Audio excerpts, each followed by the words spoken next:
Hey, bienvenue dans ce vlog improvisé parce que même si j'ai d'autres idées de vidéos, j'ai la flemme de le tourner parce que fatigue, tout ça, bref. Et je me suis dit un vlog concernant ma progression dans le mois de la fantasy, même si là c'est bientôt la fin. Je sais pas trop si c'est pertinent du coup, mais bon on verra. Je me suis dit que ça aurait pu être intéressant parce que je suis très en retard, c'est sûr que je vais pas pouvoir tout lire, mais je vais essayer d'en lire un max. Je sais pas si ça va être possible parce que en ce moment je suis en train de rattraper One Piece, du coup j'essaie de me fixer 10 épisodes par jour, ça me prend sur mon temps de lecture.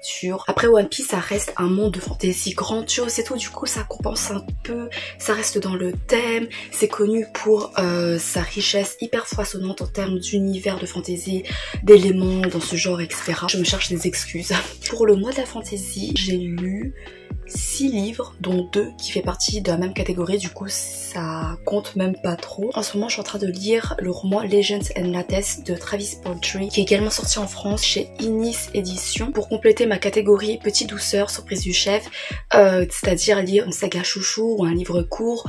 Moi j'ai plutôt choisi ce livre parce qu'il semblait court, et également parce qu'il y a une ambiance cocooning d'après le résumé. Du coup dans ce vlog je vais parler de ce livre là, et je suis trop contente parce que je m'amuse beaucoup dans ce roman. Et en fait je voulais le lire rapidement pendant que je partais 2-3 jours en vacances, mais ça l'a pas du tout fait. J'ai très peu lu comme j'étais occupée à m'amuser. Voilà. Et à mon retour des vacances je voulais directement attaquer les archives de Rochard, parce que mon grand challenge de ce challenge du mois de la fantasy c'était de lire Rime de guerre, du coup de rattraper toute la saga des archives de Rochard, mais je pense pas avoir le temps et ma voix un peu rugueuse peut paraître un peu désagréable et je suis désolée, mais bon, malade, tout ça. On s'est contaminés mutuellement en vacances. Pour parler de Legends and Lattes, il s'agit d'un roman où on suit une orque vive qui est une grande guerrière, parce que c'est en tant qu'orque, biologiquement, elle est assez physiquement imposante, elle a pas mal de force physique, elle s'est créée une réputation de grande guerrière qui a participé à de nombreuses batailles. Et dans le roman, en fait, elle va se décider à se reconvertir pour ouvrir un petit café. Voilà. Genre emménager dans une nouvelle ville, se poser enfin et ouvrir son petit commerce. On va la suivre dans ce grand périple qui semble banal mais qui est assez grand au niveau de son évolution mentale, de son développement social, au niveau de ses relations. Il y a aussi une petite romance lesbienne. Du coup voilà, si cette petite représentation vous intéresse, ça peut être assez sympa. Alors là où j'en suis, j'ai lu à peu près 27%, du coup j'en suis encore qu'au début. Alors il y a beaucoup de choses qui m'ont beaucoup plu. Déjà au niveau de la plume, je trouve que ça retranscrit de manière à la fois simple et impactante les sentiments qui traversent les personnages, de l'ambiance cocooning, apaisante, de cette nouvelle ville où l'héroïne elle va emménager. Tu sens qu'il y a des différences, il y a un peu de discrimination et tout, mais il y a cette ambiance médiévale au sein de la ville qui fait que j'étais pas mal immergée. Et par exemple ça retranscrit la beauté des choses simples de la vie, des sentiments des personnages. Par exemple l'héroïne elle parle de sa découverte du café, quand elle a bu pour la première fois du café et ce qui lui a donné envie d'ouvrir son propre café. Elle dit que boire du café c'est comme boire le sentiment d'être en paix dans ton esprit. Et personnellement j'aime pas le café, je supporte pas, mais limite ça me donne envie de retenter l'expérience parce que tu sens que c'est quelque chose qui t'amène du bien. En fait c'est un geste, c'est une boisson quotidienne qui semble banale, mais c'est quelque chose de réconfortant pour des gens et c'est ça qui fait sa beauté en fait. C'est comment ça s'ancre, comment ça s'enracine dans les sentiments des gens, dans leur bien-être. Ça parle du sentiment de vouloir quelque chose de différent, de vouloir tenter quelque chose de différent, mais t'as peur, mais ensuite t'as un déclic. Par exemple l'héroïne a dit tu te sens engourdi face à la possibilité de quelque chose de différent, mais là face à la perspective d'ouvrir son café, c'est la première fois que quelque chose d'autre me faisait ressentir quelque chose que je voulais continuer à ressentir par la suite. Et pour ce sentiment là où tu te dis ok, là je peux m'épanouir même si c'est complètement différent de tout ce dont j'avais l'habitude, je veux tenter l'expérience même si ça fait peur, même s'il va falloir changer énormément de choses dans ma vie, mais let's go. Et genre c'est hyper rafraîchissant, c'est un message qui me touche, la reconversion, le fait de tester de nouvelles expériences, de sortir de la voie que tout le monde pensait que t'allais emprunter. J'aurais dit les choses n'ont pas à rester comme comment elles ont commencé. Ma phrase elle est dégueulasse, ma traduction elle est dégueulasse. Tu peux changer de vie, tu peux changer de voie, rien n'est jamais fixé et c'est quelque chose qui me touche, notamment à un niveau professionnel où ça m'inspire beaucoup les gens dans la vraie vie qui changent de voie, qui tentent de nouveaux trucs. Ça montre que rien n'est figé et que par exemple quand tu commences un nouveau métier, ça veut pas forcément dire que tu vas finir ta vie avec, parce que l'important le but à atteindre, c'est pas le métier, c'est ton épanouissement personnel. Et les métiers, du coup, c'est juste des étapes à ça, à cet épanouissement personnel. Et je trouve que ce message sous-jacent dans ce roman-là, c'est assez fort et c'est assez résonnant et c'est très rafraîchissant. Et puis également, tout n'est pas idyllique, hein, parce que l'auteur va également parler des pressions différentes qui traversent le quotidien, la psychologie de l'héroïne, notamment face à un nouveau mode de vie. Par exemple, ça dit qu'elle avait l'impression que chaque faux pas ou chaque hésitation la suivra et l'accablera pour toujours, comme c'est voilà, les erreurs en fait pouvaient forger sa réputation dans cette nouvelle ville et lui doter d'une image peu reluisante qui va rester à jamais parce que c'est un truc qui est assez facile. En plus, elle, c'est une orque, elle subit déjà beaucoup de préjugés, même si c'est une ville cosmopolite, du coup, ils rencontrent beaucoup d'autres créatures, mais ils ont pas forcément l'habitude de voir une orque sortir de ses professions habituelles. C'est intéressant d'essayer de forger une nouvelle image pour essayer de s'intégrer de manière positive dans la société. Ça parle également de son sentiment de solitude quand ça change de ville, on peut vraiment se reconnaître en elle.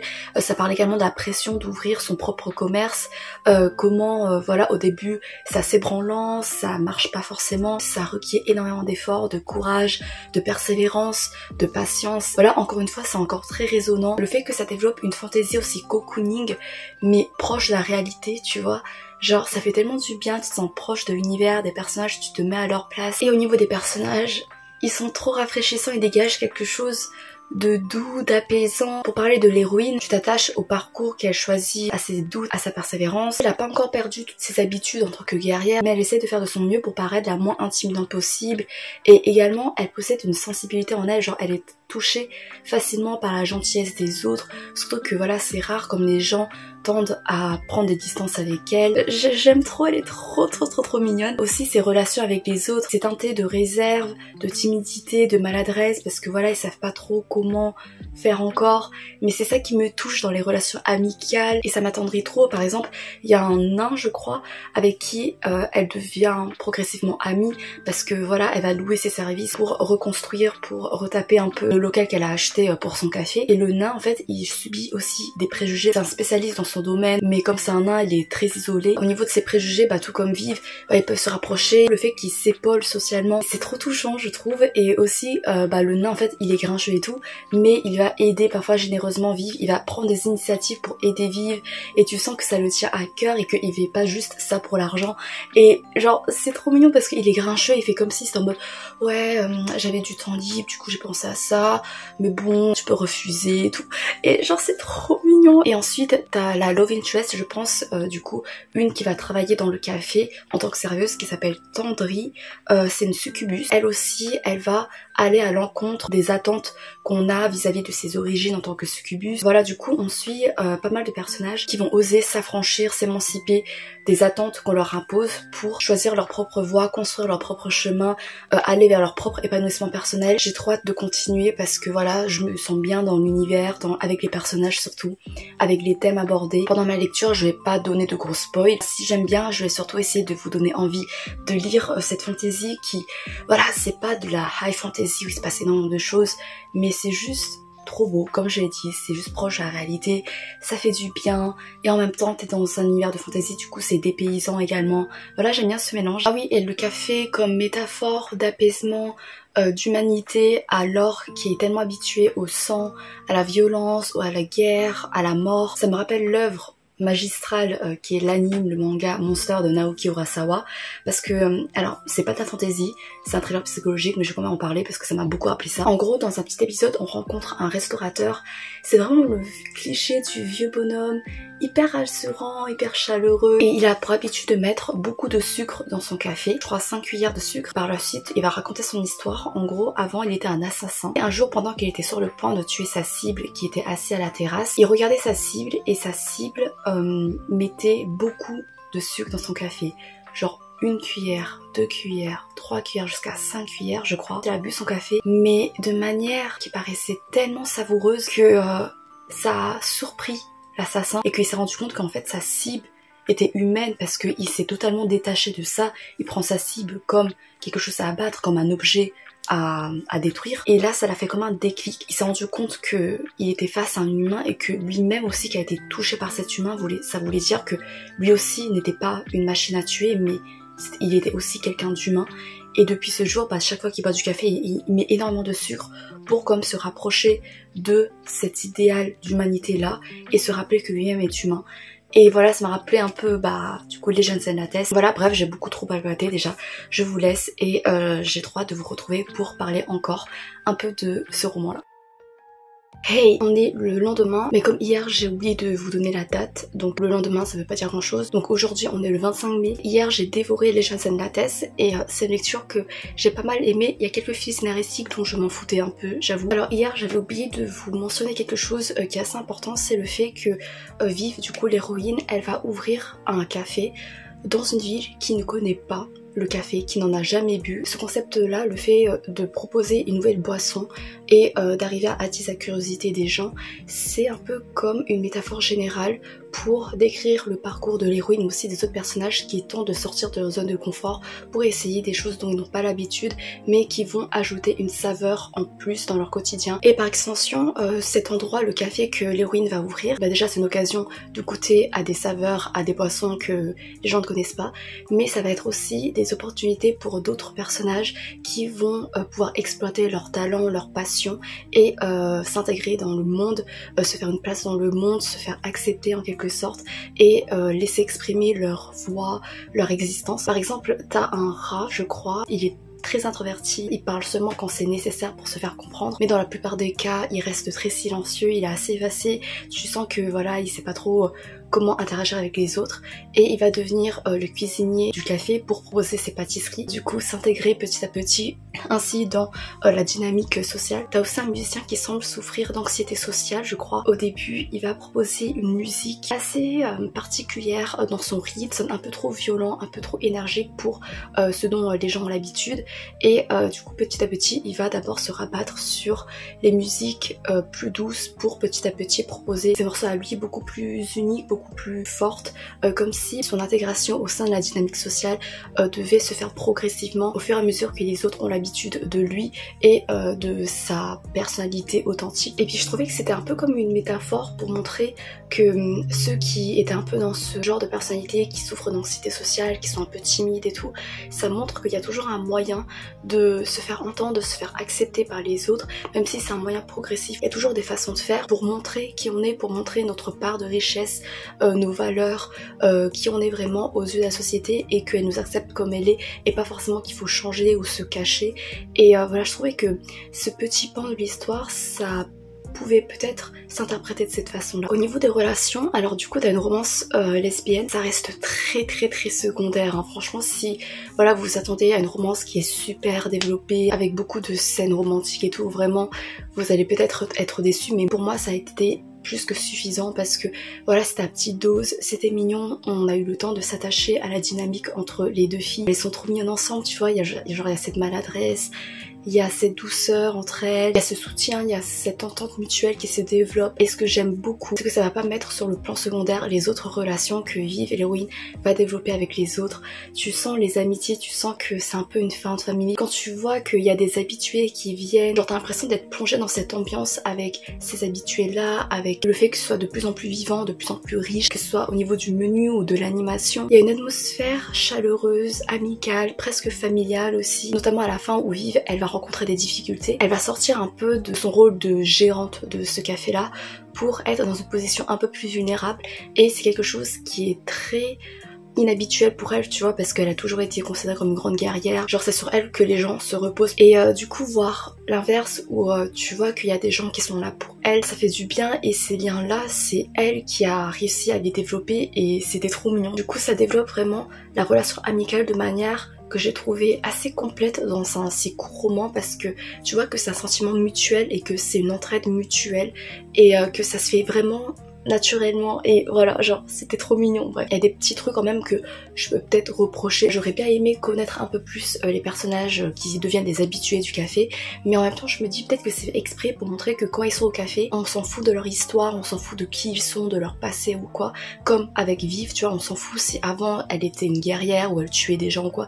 On est dans ce café là et c'est un safe place, c'est un comfort place pour les gens, pour voilà, qui se sentent à l'aise et on va pas chercher plus loin. Après j'aurais bien voulu développer les enjeux discriminatoire autour de l'héroïne parce que au final elle se fait très facilement accepter, ce qui est cool en vrai, mais dans la vraie vie il y aurait quand même des gens qui seraient plus réticents à aller dans son café parce que bah justement c'est tenu par une orque ou quoi.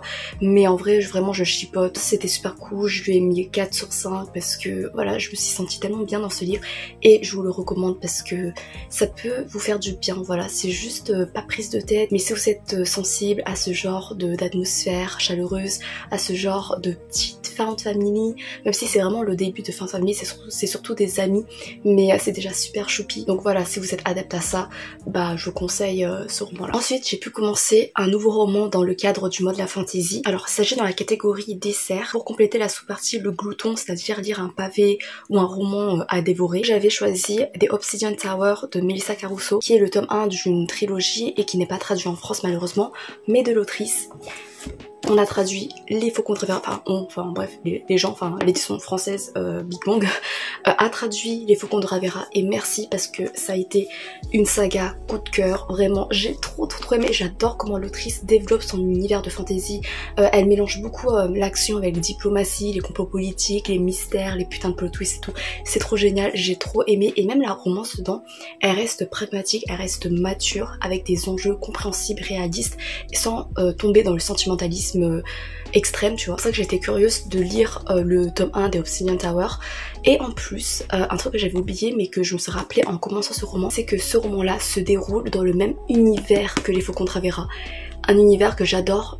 Le truc, c'est que j'ai lu il y a tellement longtemps Les Faucons de Ravera que les éléments de fantasy, vraiment, je m'en souviens quasiment plus. Genre, tu sais, quand vous commencez un livre ou une saga qui se passe dans le même univers de fantasy d'une saga que vous avez adoré et du coup vous êtes trop hypé, vous essayez de trouver des références et tout, mais vous avez lu l'autre saga, la première saga, il y a tellement longtemps que vos souvenirs sont super flous ou qu'ils ont même complètement disparu et du coup vous devenez parano à chaque fois que vous tombez sur un terme de fantasy, vous êtes en mode peut-être que c'était dans le préquel et c'est ce qui m'arrive. Alors à chaque fois je tombe sur des noms de personnages, sur des trucs, je suis en mode est-ce que ça me rappelle quelque chose, je pense que je connais, je pense que je sais de quoi il parle et tout, mais non, et je deviens parano. Je me souviens seulement des personnages principaux des Faucons de Ravera, du coup j'espère qu'il y aura des mentions dans The Obsidian Tower et que je vais réussir à les voir ainsi qu'au début.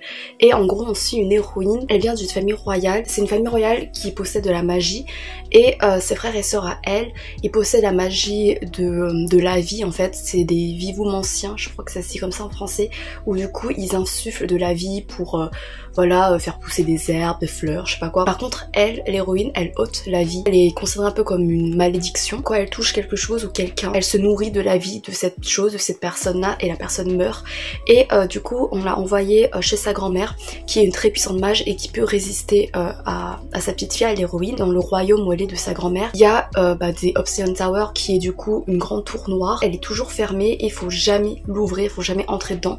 Sauf qu'il y a des circonstances qui fait que cette tour s'est ouverte et que la magie qui est enfermée dedans, ça va peut-être déclencher quelque chose de ouf. Et puis aussi ça a provoqué la mort d'une ambassadrice qui était là pour des négociations de paix, même si c'est en tension entre le royaume où est l'héroïne et le royaume de l'ambassadrice. Du coup voilà, c'est déjà assez fou, mais en plus avec la mort de l'ambassadrice, ça va encore plus empirer les relations entre les deux royaumes. Bref, voilà, c'est là où j'en suis. C'est peut-être pas très clair, je suis désolée, mais pour l'instant j'aime beaucoup parce que on parle beaucoup de diplomatie. Ça me rappelle vraiment les Faucons de Ravera où tu vois t'as plusieurs royaumes, tu vois leur dynamique, tu vois les enjeux qui les lient, qui les font diverger et tout. Et c'est tellement passionnant, j'adore comment elle rend son univers tellement foisonnant, tellement riche, tellement dense et c'est fait de façon fluide je trouve. J'espère que comme c'est dans le même univers que je retrouve à peu près les mêmes qualités que les Faucons de Ravera, j'espère que par la suite je vais autant m'amuser que dans les Faucons de Ravera, que voilà il y aura des relations de personnages qui vont être cool, il y aura des personnages haut en couleur, très vivant, attachant, il y aura de l'émotion, il y aura du suspense. Oh, mais ouais, le suspense dans les Faucons de Ravera surtout. Dans le tome 2 et 3, en vrai, le tome 1, j'ai moyennement aimé à part la fin, où la fin vraiment ça bougeait, mais le tome 2 et 3, vraiment ça a été des quasi coups de cœur. J'ai tellement adoré, vraiment ça te tenait en haleine et c'était pragmatique, c'était réaliste, c'était mature et tout. C'est trop cool et j'espère que ça va être la même chose avec The Obsidian Tower et c'est bien parti pour. Et l'héroïne, elle est lesbienne ou bi, en tout cas elle a déjà montré de l'attirance envers des filles. Voilà, le fait d'enchaîner 2 romans de fantasy où l'héroïne est lesbienne, je trouve que c'est une coïncidence assez agréable parce qu'il y a pas mal de romances MM, mais les romances FF, genre j'en trouve pas tellement, je trouve que c'est pas si mis en avant que ça. Les Jeunes à la tête, je savais que c'était une romance FF, mais je savais pas pour des Obsidian Tower, enfin peut-être que ça va être une romance FM, une romance hétéro, mais je pense pas parce qu'il y a un truc entre elle et une autre fille. C'est super cool et c'est pas étonnant parce que dans les Faux contre Vera, il y avait déjà de la diversité, de la représentation et c'était fait de façon tellement naturelle, vraiment dans cet univers là. C'est vraiment naturel quoi, tu te prends pas la tête et ça fait tellement du bien, c'est super rafraîchissant. Je vous retrouverai quand j'aurai bien avancé ou même quand j'aurai fini, je sais pas trop. J'espère que le vlog vous amuse autant que ça m'amuse de le tourner, même si je suis malade et j'ai un peu la crève et je suis fatiguée du coup. Mais je m'amuse quand même, du coup voilà. Je me prépare parce que j'ai plusieurs objets de lecture à faire et déjà ma voix elle est déjà cassée, super. Hey, du coup on se retrouve quelques jours plus tard, le 30 mai, et on commence avec mon rapport sur la lecture que j'ai terminée des Obsidian Tower de Melissa Caruso. Dans l'ensemble, je me suis éclatée. Il y a des petits points qui m'ont un peu dérangée, mais vraiment, globalement, ça me faisait tellement du bien de ressentir ce sentiment où tu sais, t'as envie tout le temps de retourner dans ta lecture, t'es tellement bien dedans, c'est addictif, c'est immersif, il se passe des trucs super intéressants, ça te tient en haleine, bref, c'était trop cool. Pour apporter un peu plus d'informations dans l'univers et au niveau de l'histoire, en gros, on se situe dans un univers où il y a 2 contrées un peu principales, voilà, je sais pas si vous voyez, pas trop. Il y a le Vaskandar, où on se situe dans des Obsidian Tower, où la magie est un outil pour gouverner, pour montrer la puissance, la légitimité de la puissance de quelqu'un.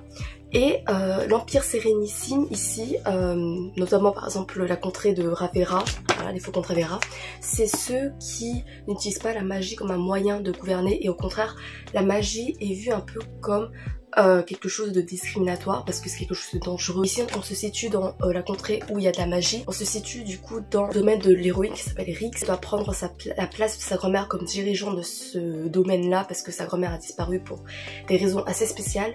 Elle doit gérer des conflits entre plusieurs délégations. Et puis également il y a le mystère des Obsidian Tower, du coup la tour obsidienne, qui renferme une immense source de pouvoir et cette source de pouvoir cache une vérité vraiment très choquante, tellement choquante que ça pourrait mettre au péril le domaine, le royaume de l'héroïne parce que c'est une vérité très lourde à porter et voilà, ça va faire paniquer plein de gens et tout et du coup en fait autour de cette vérité il va y avoir plusieurs enjeux politiques, diplomatiques qui vont s'en suivre. Du coup la dimension politique est vraiment très présente dans ce premier tome en tout cas et c'était aussi quelque chose que j'avais retrouvé dans le Il faut contre Vera et que j'avais pas mal aimé. Et puis aussi on suit l'évolution de l'héroïne dans son rôle de dirigeant, de diplomate. Diplomate, c'est pas ça, de diplomate. J'ai hâte de recevoir mon diplôme, c'est pour ça. Voilà, le fait de devoir faire passer le royaume avant elle-même, avant le bien même de ses amis, de ses relations et ça va par ailleurs complexifier les relations humaines, toute la psychologie des personnages. Il y a aussi plusieurs thématiques, par exemple protéger le royaume et genre est-ce qu'il faut instaurer des limites ou alors il faut être prêt à tout sacrifier pour son royaume, quitte à sacrifier même le monde entier quoi. Il y a des thèmes autour de la guerre qui est prête à se déclencher si tu négocies pas assez bien, si tu fournis pas les bons arguments. Et au niveau de la guerre, est-ce qu'il faut essayer de la prévenir, est-ce qu'il faut essayer de l'empêcher en utilisant dès à présent des moyens drastiques ou alors faut attendre de voir comment les choses s'améliorent pour essayer de limiter les dégâts mais en même temps peut-être que quand la guerre va arriver ben ça va plus entraîner de dégâts. Tu vois il y a plein de trucs comme ça. Ça parle également de démons, ça parle de la nature humaine, ça essaie de dégager une vision qui n'est pas manichéenne de la nature humaine, du mal, etc. Et ça c'est un point qui peut être vachement bien développé par la suite, de manière poignante, de manière nuancée, complexe, et du coup j'ai très hâte de voir ça. J'avais parlé de mon espoir d'avoir des références au Faucon de Ravera que j'aurais pigé. Alors oui, on a des références par rapport au système de magie, mais en fait je savais pas trop si on allait avoir des références au niveau des personnages. Et à un moment, il y a eu une référence à 2 personnages principaux et j'étais extatique parce que j'étais en mode ok, là j'ai pigé que c'est une référence, j'ai pigé de quel personnage j'ai parlé, et j'étais ah. Et du coup en fait ces personnages là, les personnages principaux des Faucons de Ravera sont liés à un groupe qu'on suit, à un groupe principal d'amis qu'on suit dans The Obsidian Tower, et du coup il y a moyen que dans les 2 autres tomes on va les revoir. Je suis trop contente, c'est trop bien, c'est trop bien, c'est trop bien. Et c'est bien parce que même si vous les connaissez pas, bah vous pouvez quand même suivre l'histoire. Mais si vous le connaissez, enfin genre ils m'ont trop manqué. Je les aimais trop et c'était trop agréable à suivre et tout. Et du coup, oh c'est trop bien de les retrouver. Parce que vraiment à la fin des Faucons de Ravera, bah ça fait ça, tu sais, quand t'as une série coup de cœur, c'est que tu pleures, ça te laisse un vide en toi quand tu quittes tes personnages, l'univers, tu te dis putain c'est un adieu et tout. C'est comme quitter des amis et je me rappelle, j'ai même dû envoyer un message sur le blog de l'autrice pour, je sais pas, déverser toutes mes émotions avec mon anglais merdique. Je sais même pas si elle l'a lu.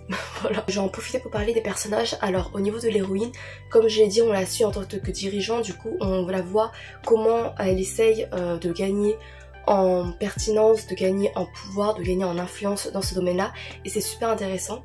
Également, comme j'ai dit, son pouvoir est celui de la destruction puisqu'elle peut ôter la vie des personnes qu'elle touche, mais en fait ce pouvoir, si elle arrive à le contrôler, à le manipuler, elle peut l'exploiter pour faire le bien, pour protéger son royaume, pour protéger son peuple, sauver des gens, aider les autres et tout. Et du coup, je trouvais que c'était un peu comme un moyen de montrer que même si dans la vie tu pars avec un handicap ou quoi, il y a toujours un moyen pour le transformer en force, pour en faire un outil pour tes objectifs. Par contre, elle peut devenir un personnage moralement gris parce que pour protéger son royaume, elle va devoir faire des sacrifices ou quoi. Dans Les Faucons de Ravera, à la fin du tome 2, l'héroïne elle a dû faire ça et ça m'a détruit le cœur parce que ça a impacté mon personnage préféré du tome 2 et c'était horrible. J'étais...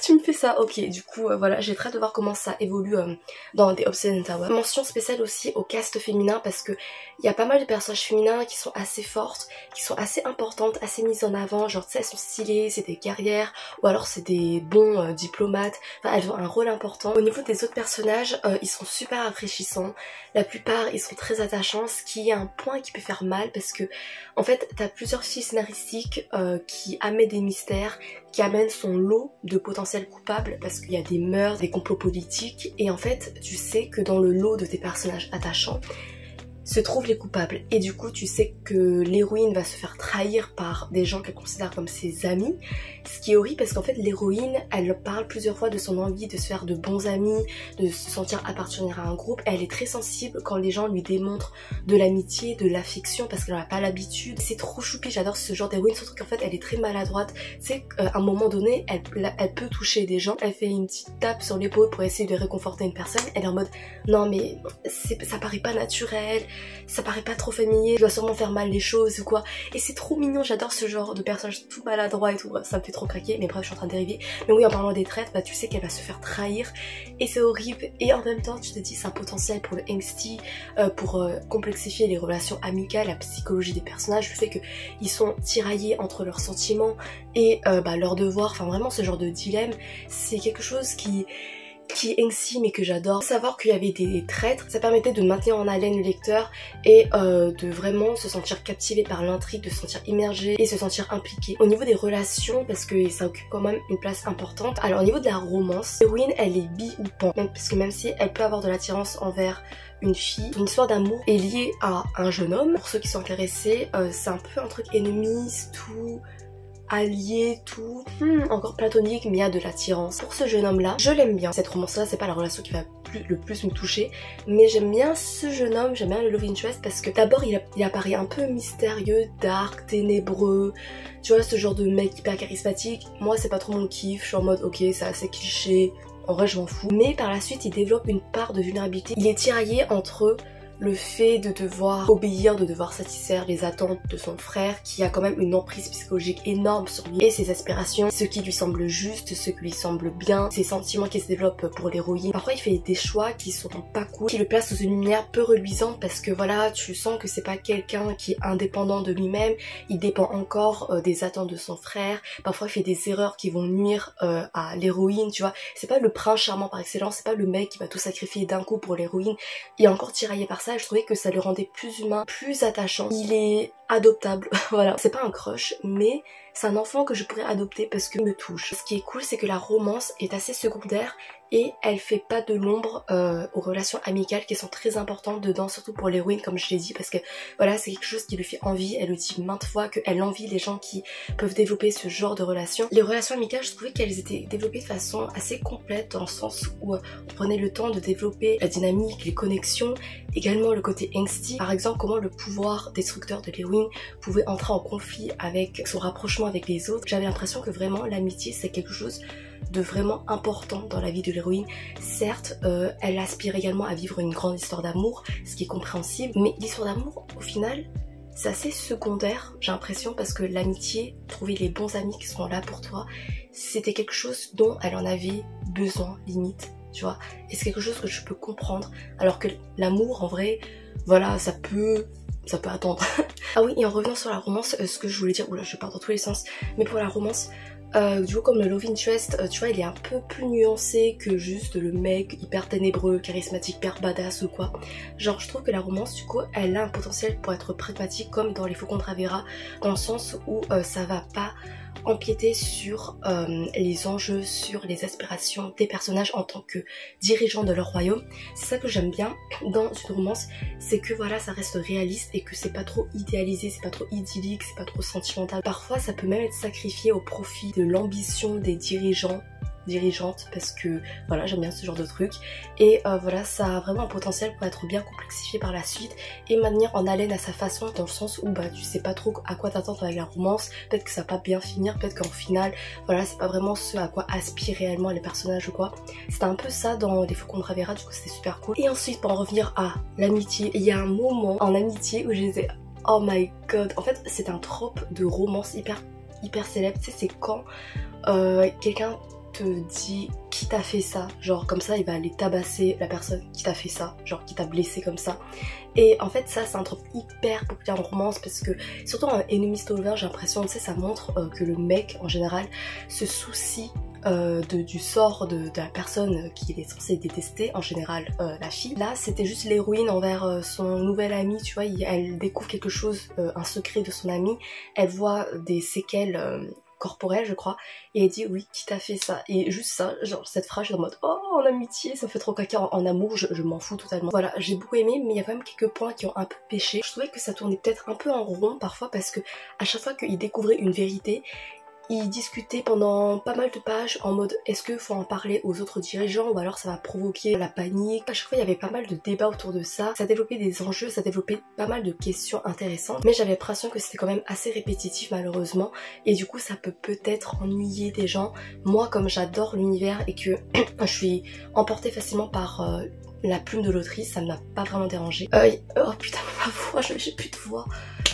Je suis en train de perdre ma voix alors que j'ai encore deux lectures à faire. Il y a un personnage, j'avais l'impression qu'il était un peu décrit comme Arways, parce qu'elle disait oui je suis pas sensible aux vibes amoureuses, aux vibes même attirantes sexuelles, mais elle va quand même finir en couple. Je sais que en vrai les Arways ils peuvent finir en couple, qu'il y a plusieurs nuances dans le spectre du Arways et tout, mais je me suis dit ça aurait été une bonne représentation de quelqu'un qui n'est pas intéressé par l'amour, mais bon ça fait une autre représentation parce que c'est une romance lesbienne. Du coup voilà, si vous êtes intéressé, il y a ça pour vous. Et au niveau du dénouement, ça a été un peu facile, parce qu'en fait t'as toute la tension qui se construit pendant tout le roman, t'es en mode mais comment ils vont réussir à voilà se dépatouiller de tout ça, et ça se finit tellement facilement. En fait ça se finit pas vraiment dans un happy ending, c'est repoussé dans la suite des tomes, du coup tu sais que voilà c'est juste à refaire et que voilà c'est pas encore résolu, mais c'était quand même facile comment ça s'est résolu temporairement quoi, genre j'étais en mode ok d'accord, bon tout ça pour ça. Je n'en doute pas grosso modo que la suite peut être épique. Les Faucons de Ravera, le tome 1, j'avais moyennement aimé et j'avais adoré par la suite, et si là je m'éclate déjà dans le tome 1 de The Obstinate Tower, ça peut que s'améliorer par la suite, je l'espère. Si vous aimez les fantaisies où ça parle pas mal de politique, de diplomatie, où il y a de l'action quand même, il y a des mystères, il y a des plot twists, il y a un côté pragmatique qui peut rendre l'univers assez mature et complexe. Franchement, je vous conseille vraiment que ce soit Les Faucons de Ravera ou cette saga là si vous arrivez à lire en anglais. Voilà, vraiment j'ai trop aimé et j'ai trop hâte de lire la suite. Ensuite, on va sortir un peu du cadre du mois de la fantasy parce que j'ai lu une lecture qui n'était pas prévue. Je suis tombée sur ce livre à la médiathèque. Il s'agit de Cet hiver de Alice Oseman, du coup qui se passe dans l'univers de Heartstopper. J'adore les romans de Alice Oseman, mais j'ai jamais été intéressée par ce genre de roman où on suit Nick et Charlie parce que voilà, même si leur romance objectivement elle est vraiment bien faite, c'est pas la relation qui me touche le plus et du coup j'étais en mode bon voilà, ça va pas vraiment m'apporter quelque chose de primordial dans mon expérience de lectrice, dans mon expérience d'appréciatrice de l'univers d'Alice Oseman. Mais en fait j'ai vu un fanart de Cet hiver sur le compte de Alice Oseman qui est illustré Tori et Charlie, du coup la sœur et le frère. J'adore leur relation, c'est ma relation préférée dans Heartstopper. Tori, Queen, je l'adore, c'est tellement une super grande sœur pour Charlie, elle me touche trop. D'après le résumé, ça suit surtout la famille de Charlie, genre le fait que Charlie il a eu des problèmes au niveau de sa santé mentale, il a des troubles alimentaires, ça a mis à l'épreuve la dynamique au sein de la famille et du coup cet hiver là ça parle de Noël, genre comment à Noël ils peuvent peut-être se reconstruire, ils peuvent peut-être se rapprocher de nouveau, se rabibocher. C'est très court, ça c'est en 30 minutes vraiment. Même si c'est un récit de Noël, faut pas le prendre comme un récit de Noël genre avec l'ambiance cocooning, avec une petite romance niaise ou quoi. Non, pas du tout. Ici du coup on va parler des troubles alimentaires de Charlie, on parle également des préjugés au niveau de la santé mentale, le fait qu'il y a beaucoup de préjugés encore qui circulent, genre par exemple si tu sors de l'hôpital psychiatrique, les gens vont directement se dire ah bah tu te sens mieux, voilà, t'es guéri, alors que ça marche pas du tout comme ça, enfin c'est quelque chose qui revient, tu vois, qui dure dans le temps. On suit Charlie du coup qui se sent pas accepté, qui se sent incompris, qui se sent pas intégré, qui sent qu'on le prend en pitié. En même temps il se dit oui mais c'est ma faute aussi parce que j'arrive pas à m'intégrer, j'ai l'impression de pas faire d'efforts mais en même temps c'est difficile, mais en même temps là par exemple je me plains, du coup ça invite des gens encore plus à avoir pitié de moi alors que non en fait c'est juste qu'il a des limites à respecter. Ça rappelle énormément l'importance des soins médicaux, ça brise le tabou sur le fait de recevoir un traitement médical. Alice Oseman elle rappelle encore une fois qu'il faut pas romantiser, qu'il faut pas idéaliser les relations, que ce soit amoureuses, familiales ou quoi, c'est pas les proches, c'est pas ton être aimé qui va pouvoir te guérir ou quoi. Ils en ont pas le pouvoir, ils ont pas à l'avoir en fait. C'est pas comme ça qu'ils peuvent t'aider. Ils peuvent t'aider mais ils peuvent pas te guérir. Et c'est à toi de chercher de l'aide médicale, de l'aide des professionnels. C'est un bon accompagnement, un bon soutien, un bon rappel pour les jeunes surtout. Et c'était super important. Et ça permet encore plus d'apprécier les relations humaines de Charlie, sa relation amoureuse parce que ça rend le truc encore plus réaliste et encore plus touchant.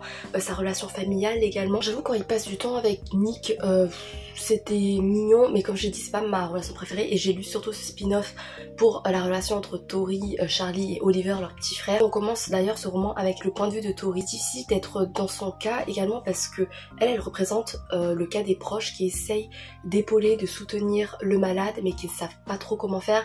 Ils sont pas certains que leur soutien aide vraiment la personne parce que ça se voit pas forcément, tu vois, tu te dis oui la personne est encore malade, tu vois pas forcément les fruits clairement de ton soutien et du coup ça te remet en question et il faut trouver également un équilibre entre tes sentiments personnels, entre la validation de tes propres sentiments, de ton propre mal-être dans ce genre de situation et également le mal-être du principal concerné, le malade, parce que Tori elle est toujours en mode oui en fait ça concerne pas moi, là faut que je pense à Charlie, mais du coup ça invalide ses propres sentiments à elle et il faut trouver un équilibre et il faut aussi que Charlie apprenne également à ne pas négliger l'aide qu'apporte Tori parce que vraiment c'est une grande sœur, elle est trop cool, elle est super touchante, elle fait de son mieux. Puis t'as également le point de vue d'Oliver qui est le garçon, le petit frère de 7 ans, lui il est surtout pur et il montre de manière naturelle, de manière pure ce que peut apporter une relation fraternelle quand tu vas mal. Il te permet en quelque sorte de prendre du recul par rapport à toute cette situation dramatique et juste apprécier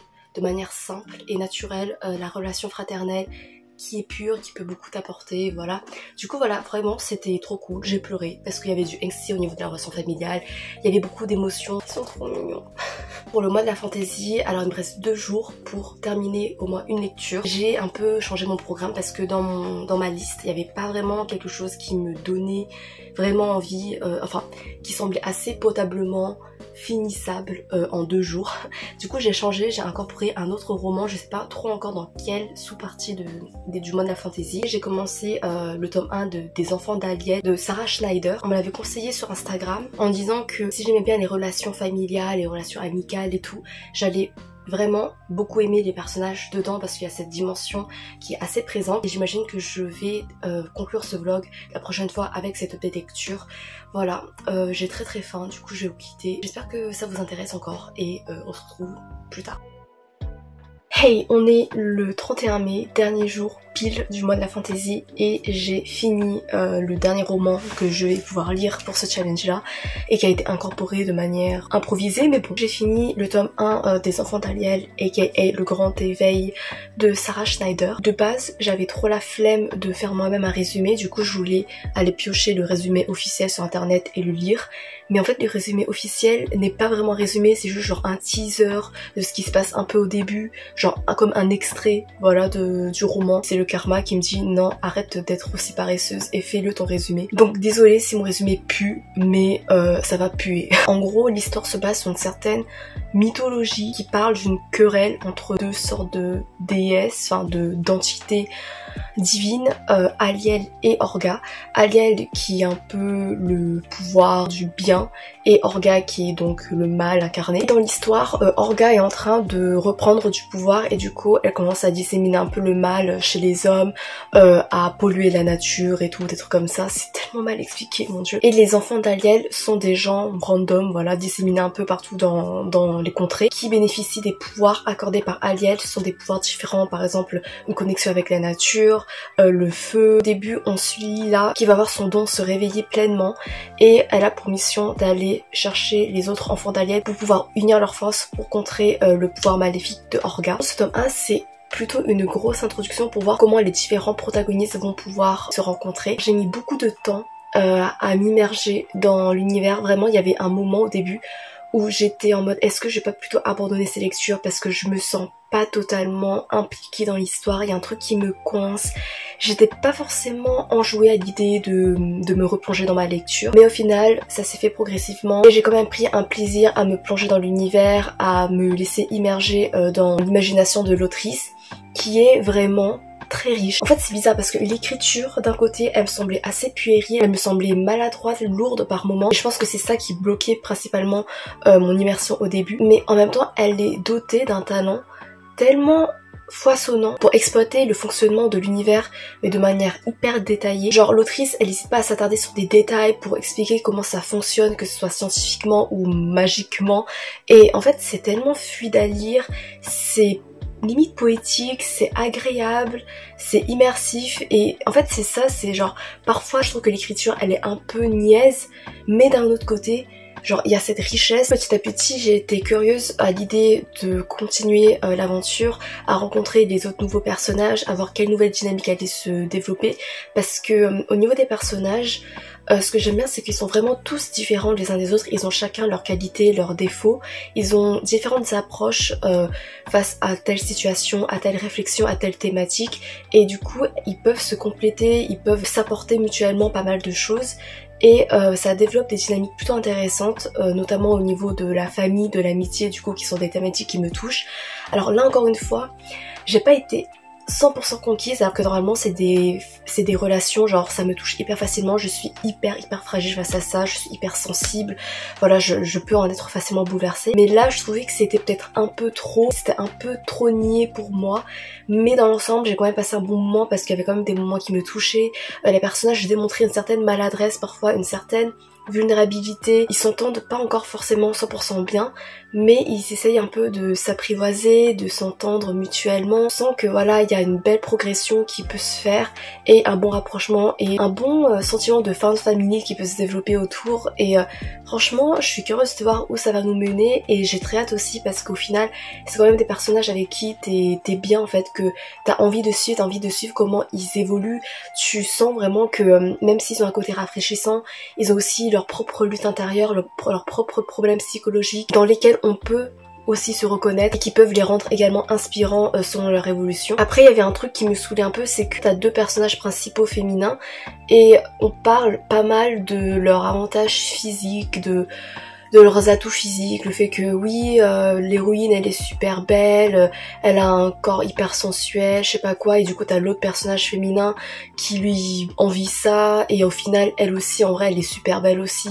Enfin je sais pas, je trouvais que ça s'apitoyait trop sur ça et que ça rentrait dans le cliché de la femme, elle doit correspondre à certains critères de beauté, à un certain sens sensuel parce que ça fait partie de sa nature, enfin je sais pas trop. Et ça m'a bloqué, mais j'ai lu quelqu'un qui avait fait cette remarque sur Goodreads et l'autrice a répondu à ce commentaire en disant qu'elle essayait de se détacher de ce genre de cliché, je crois, dans la suite de sa saga. Du coup ça peut être vachement intéressant et voilà, j'ai hâte de voir comment elle se détache de ce genre de cliché et quel vent rafraîchissant elle va pouvoir amener dans le développement de ses personnages. Voilà, du coup ça fait une saga en plus que j'ai très hâte de continuer. Voilà, du coup je vais conclure ce vlog maintenant. Alors personnellement, je suis très contente du rendu du vlog parce que j'ai pu parler de lectures que j'ai beaucoup appréciées. Ça m'a fait tellement du bien, c'est que un vlog positif, enfin majoritairement, parce que en fait pendant tout le vlog j'ai été malade, là je vais mieux pour la conclusion, ça fait un peu comme une aventure où tu me vois dépérir de jour en jour et puis aller mieux maintenant pour la fin. Du coup je pense que la morale de ce vlog là c'est lire de la fantasy, ça guérit, voilà. Mais ce mode de la fantasy a été embelli, a été enrichi par les plus de 200 épisodes que j'ai regardé de One Piece. One Piece, il est hyper connu pour son world building incroyable, phénoménal en termes d'éléments de fantasy. Ça a encore plus du coup dynamisé ce mois de la fantasy. En plus, c'était des arcs de dingue, enfin c'était l'arc de Enies Lobby, vraiment l'arc Water 7 Enies Lobby, meilleur arc de One Piece pour moi, là où j'en suis. Il était incroyable, phénoménal. Et puis après là je suis à Marineford et c'est incroyable aussi, tu rencontres des personnages qui inspirent la grandeur, la noblesse d'esprit, des valeurs incroyables, je les vénère, je parle d'un personnage en particulier.